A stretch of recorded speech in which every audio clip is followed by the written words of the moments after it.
Hey, Stanley. Hello again, Mickey and the world. Hello, world. We are meeting again.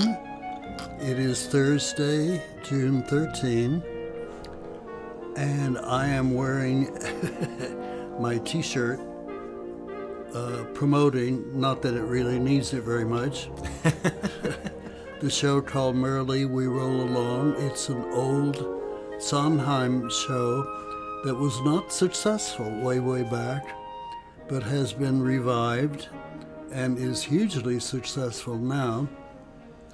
The Tony Awards for theater will be this Sunday, and this show is up for a lot of potential awards. So that's what we're approaching. On Sunday are the Tonys. I'm excited to see the Tonys. I know that Stereophonic was nominated for like everything. I have not seen that, but you have. Yeah, it was amazing. It was really So cool. what is that show all about? Yeah, well, it's basically it's loosely based on Fleetwood Mac and the story of Stevie Nicks and the band Fleetwood Mac. Again, loosely based. The characters aren't named the characters from the performers from the band, but kind of tells the story of this band in the 70s coming up from nothing to becoming one of the most successful bands in their time, and sort of the interpersonal relationships between the band members and kind of what fame does to people's mentality and their perspective on themselves as artists and their relationships with the people they claim to care about versus the dreams that they're trying to chase. I think it's really powerful, and the music is amazing. I mean, it's literally like going to a concert. Really? Yeah, because the entire show takes place inside of the music studio while they're recording their album. So you get to watch them record, and the music studio is functional, which is really cool. The set is a real music studio, so that's super cool. I want to say just quickly, so everybody doesn't think I'm insane. I too know that my hair looks like this. I apologize. I look kind of like the Littlest Vampire. If you ever saw that movie, I look like that guy all grown up. But I may put on a hat if it's too distracting, but we'll see. I look like Kramer from Seinfeld. What did you think? What did you think about Stereophonic? I loved it. I thought it was so powerful. I thought it was super entertaining. I thought the acting was phenomenal. I thought the actors were super talented. They are incredible musicians, singers, and actors, which was really cool to watch. And apparently a lot of them weren't really musicians before they did the show. They kind of learned their instruments for the show, which maybe is true, maybe is not. Maybe they're being humble and they've always played, but now they think that they like finally know how to play. I can't imagine they went from not knowing how to play to doing that. But yeah, super, just such a cool, unique show. One of the most unique shows I've ever seen on stage. And it is called a play, not a musical. Yeah, it's a play with music.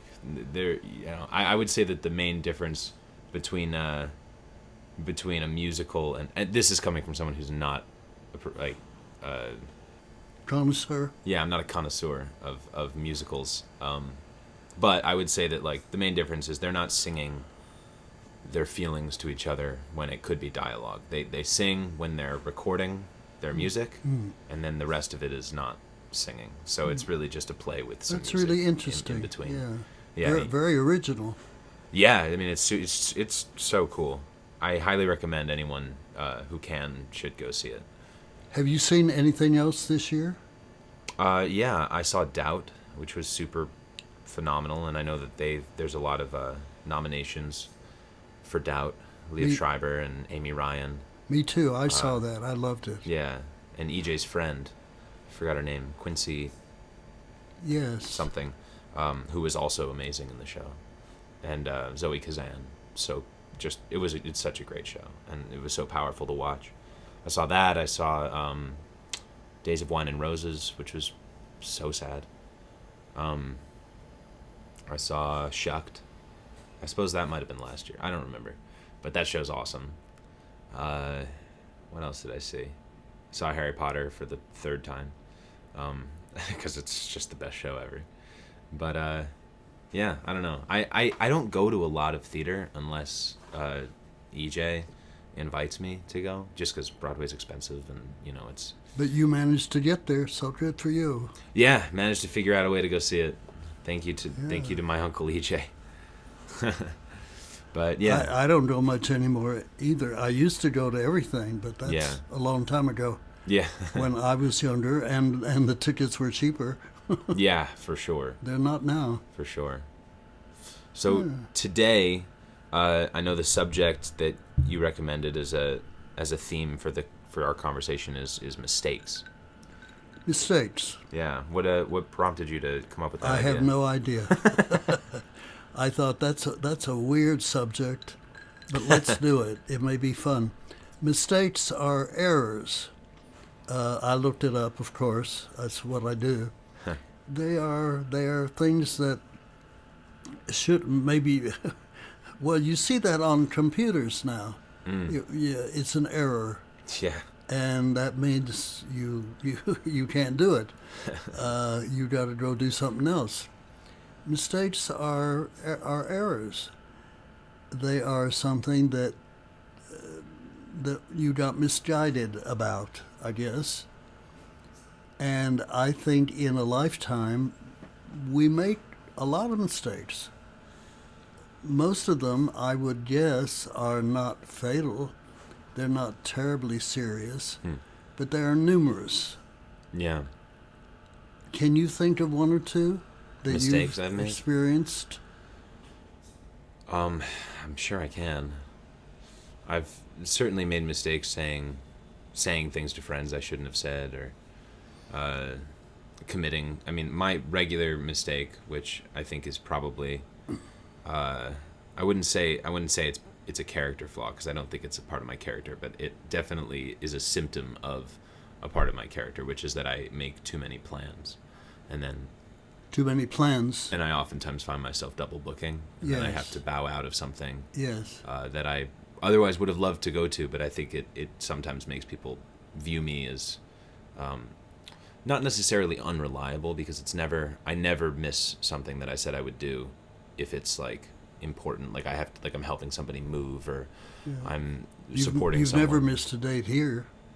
No, not without telling you a week in advance. Yeah. Yeah, no, things like that, like work. I won't miss work for no reason. I won't miss, any serious, important milestone for friends or family or something. But, sometimes I say I'll hang out with a friend, but I also said I would go to this thing, and then I have to tell one of them, like, I'm so sorry, I double booked because I wasn't paying attention. I don't write anything down in my calendar, so I often think, like today, for example, I knew that I know I said that I would do something this evening with somebody, but I can't remember who, and I can't remember what, and they haven't contacted me about it, so I don't know what it was I committed to, so I'm just gonna work instead, and then hopefully Well, someone... if you miss it, you'll find out. Yeah, I'll find out if I miss it, or I'll say, oh my god, yes, I'll be there in an hour, and then I'll get up and go.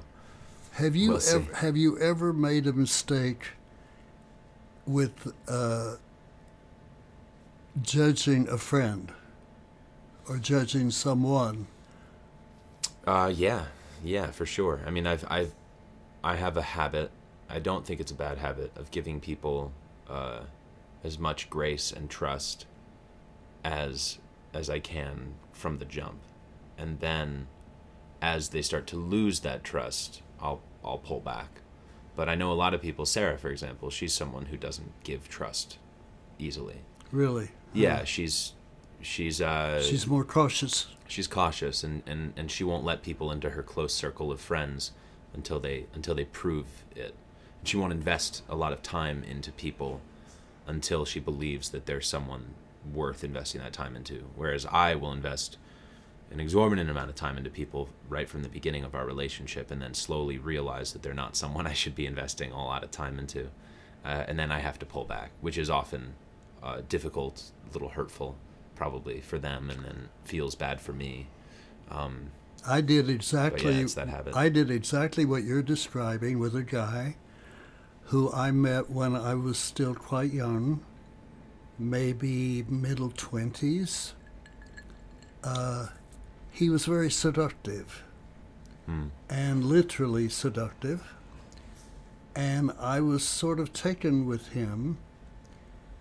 There was something just slightly, not greasy by no means, but a little oozy, I guess, if that made sense, and nice looking. And he pursued me a lot, and I responded to it, and only little by little did I come to think that maybe this is not so good.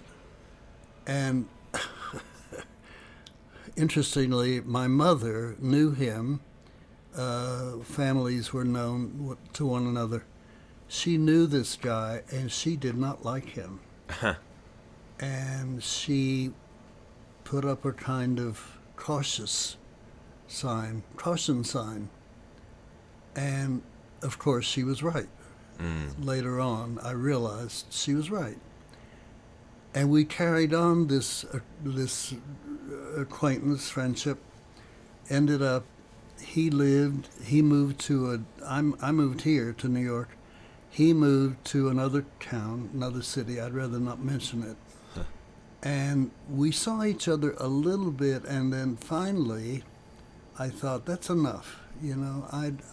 This is not a friendship I want to keep. Yeah.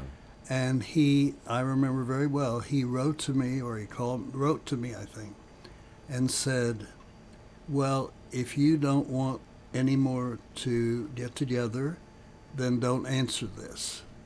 And I didn't. And that was it. All right. But it was a mistake for some time. Can But I was young then. Can I ask what his character was that made you not so sure if it was a good relationship? A little bit too slick. Yeah, when I say oozy, I don't know if that makes any sense, but a smooth guy, good looking, very charming, gay. He ended up with a boyfriend himself, so he did all right. Without me. But I think mistakes. That's an area where mistakes do get made with people. Absolutely. I mean, I have a number of friends that I think I've talked about this in a past episode at some point, but that idea that when you have a good relationship with someone at some chapter of your life, you kind of almost feel this weird obligation to maintain a relationship with them because they were significant at one point. Yep. And then you try to keep the relationship working, and you even tell yourself, like, I know that there's something about this person that's significant to me, even though they don't act that way anymore, or I'm not that person anymore who needed the validation from them that I was getting, or whatever it is. And it's like this slow death of a relationship until you finally admit, I don't think that we're friends anymore. And it hurts to have to say. Sometimes you don't even say it to them. You just let them drift off into the distance. But yeah, I mean, I still grieve old friendships that I know that they're not good for me now, and that I don't think that they would serve me in any way. And I don't think that I would be as good of a person as I am now if I maintained them. But something in me, the nostalgia in me or something, still regrets, or at least misses them. I understand that. I do belong, and have belonged for quite a few years, to a gay men's book group. And there were, I don't know, maybe half a dozen guys in there who I felt rather close to. At a certain point, quite close. I had a birthday party along the way, and these people all came. One of them I continued to see as a friend, and suddenly he didn't respond. and I would write. He had his own boyfriend for a while. I spent a very pleasant afternoon with both of them up at the cloisters, the medieval art part of the Metropolitan Museum uptown, way uptown. And it was wonderful. We had a great time. I liked both of them, but particularly the one that had been in the group. And he, don't ask me why because I don't know. He he just dropped me, and I do not know even now why. I have written to him more than once. I don't know where he's living because I think he moved. It's very hurtful when that happens. And I don't believe, in that case, I don't believe it was an error in judgment because, well, maybe it was ultimately. I guess if I were to be candid and honest, I would have to say it was a mistake because it has not lasted. And the same was true with the other guys in that group, but I was not as close to them. But even they, we were all participating, and I think quite pleasantly, in a book group. But at that point, the group was meeting in person in the lower floor of a bookstore, of a Shakespeare store near here, and it worked really well. When COVID came along and the store did not allow in-store meetings, we were no longer able to meet there, and we began to meet on the internet, on Zoom, which is pretty much where we have continued. And I think maybe that made a big difference. We were not physically together. Yeah. It didn't lessen it a lot for me, but apparently it did for some people. Yeah. But you still do it, right? Now? The book group, yes. Yeah, yeah. Okay. Yes, but not Yeah. with any of them. Yeah. Other people. And I miss those people. Yeah. Because they were integral to the group. They were really good. People who had good ideas, who participated very well, who came up with ideas for books. Yeah. Who knows? You know, Yeah. there are an awful lot of avenues in our lifetime where you can potentially make mistakes.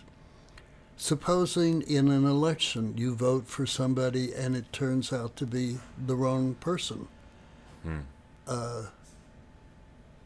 And then this has happened between Trump when he was president and ran again, or is running again, I should say.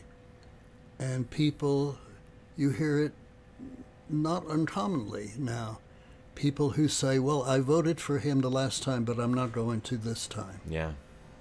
And the opposite. You know, a lot of people And who the voted reverse. That's right. for Biden this time round and now are saying, oh, I wish I didn't. Maybe not necessarily voting for Trump instead, but just saying I shouldn't have supported this man. Absolutely. You know? You're right. Yeah. I certainly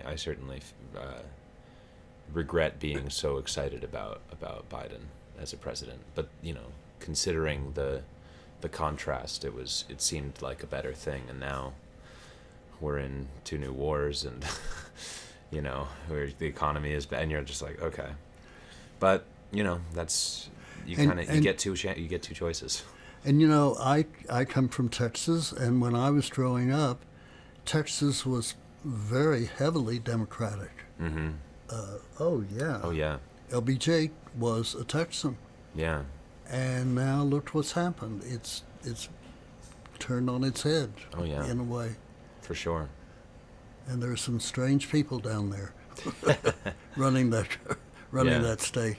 There's a part of me that really wants to move to Austin. Austin, I think, is an amazing place. Yeah. But I've developed a friendship with a guy who not long ago moved to Austin. oh yeah, Yeah, I know some people who moved to Austin, and they all say it's fantastic. I haven't even gotten to go yet. I'll go and visit before I move there for sure, Yeah. but yeah. Good. I will say regarding mistakes, the thought came up when I was on my way here about perfectionism, which I would loosely define as like the fear of making mistakes. I think it's more of like Good. a phobia than a habit. Yeah, good. But my sister, for example, is a perfectionist. My sister's a perfectionist,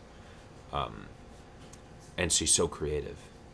Her ideas are so unique and powerful, and I just think she's a fantastic artist. But her perfectionism often gets in the way of her ability to create because she's so afraid that what she's going to create is going to be bad. So it inhibits her from following the impulse to make something at all. And other extenuating circumstances, of course. But I found that as I was growing up, I never really cared about making mistakes. I never even considered mistakes. I always just made things because it was fun. I was playing. But as I've become a little more successful as an artist and people look at my art as art and not as a doodle or a drawing or something fun that I was doing or playing, I find a little bit of my sister's perfectionism creeping into me. Like I'm developing perfectionism a little bit as a habit, and I can feel it inhibiting me to follow that, or inhibiting me from following that impulse to create things. Because unless I know it's going to be good enough to be seen by the people who follow my work, I don't want to make it. And I need to get back into that place where I'm playing again, because if I'm so concerned that I might make a mistake while I'm playing and then I end up making nothing as a result, that's far worse from making a mistake, because now I Sure. have nothing at all to fix. That's right. That can happen in writing as well. Sure. Yeah, writer's block. I made a mistake in the way that I viewed certain people, most especially my father. I viewed him negatively a great deal more than what he should have, as how he should have been viewed. He was by no means faultless, but I found him lacking in some really major ways, which was wrong. And that never got fixed. Only after he died have I had the chance to reflect on that. And that's a lot of years now. But it has made me regretful that I made a mistake there, a serious mistake. And he would seek companionship with me that I would withhold when he was really old and rather senile, getting senile. Yeah, it was bad. It was very bad. It was not nice. I made a mistake, big mistake, and I regret that. And what can you do? After it's done, and then when the person is no longer here, it's too late. Yeah. So you want to fix the mistake, you better do it soon. Yeah. It's a good lesson. Well, I think so. Yeah. Yeah. We're so interesting. We made time fly. Yeah, we do. Well, we will see you all not next week, but the week after, I think so. I believe. And yeah, see you, Stanley. Okay. Happy Tony Awards. Yeah, happy Tony Awards. And also, by the way, happy Gay Pride Month. That's the month of June. Happy Pride. Okay, see you later, folks. Bye. Bye, everybody.